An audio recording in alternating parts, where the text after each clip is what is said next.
It was an experiment itself. It was an idea, not a school at the time. It was just an experiment to bring together a bunch of art students and try to see if they can make glass out in the wilderness. This was sort of back in the day when doing craft-type arts and being in nature was all seen as synergistic.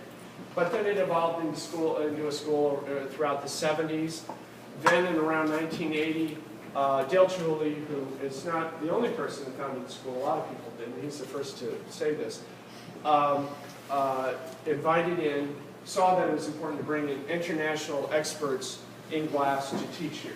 One key person many of you may know of is Leonardo Talapietra, who's an Italian Venetian master, and he would be characteristic of the kind of people that came in that shared wealth of knowledge from their tradition. Or there's other artists from the Czech Republic and from Sweden and from the Pacific Rim that came here and taught their traditions here. And the first energy in the school was learning, being an artist that could actually make glass outside a factory, because that was an important early thing. Then later it became getting the masters from around the world to come teach their traditions.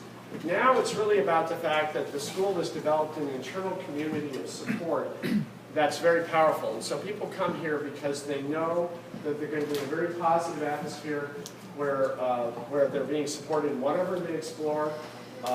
There's a high customer service level here. It's kind of like the Nordstrom's of the workshop program. I mean, everybody gets attention, and they can freely try out whatever they want to try, and know that they're going to be able to fulfill whatever their desire is to go to the next step.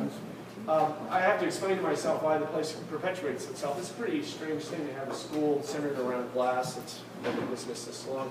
But I think it's a combination of the international quality of the place, a lot of people from a lot of different countries coming here, the openness with which people share what they know, and a real spirit of community that just perpetuates itself through generations. And our goal as staff is not to screw that up. But Tina's goal is to look ahead, as she's doing in a very thoughtful way, to where glass is headed. And it's really, and now glass is becoming part of the practice of many artists in many different disciplines.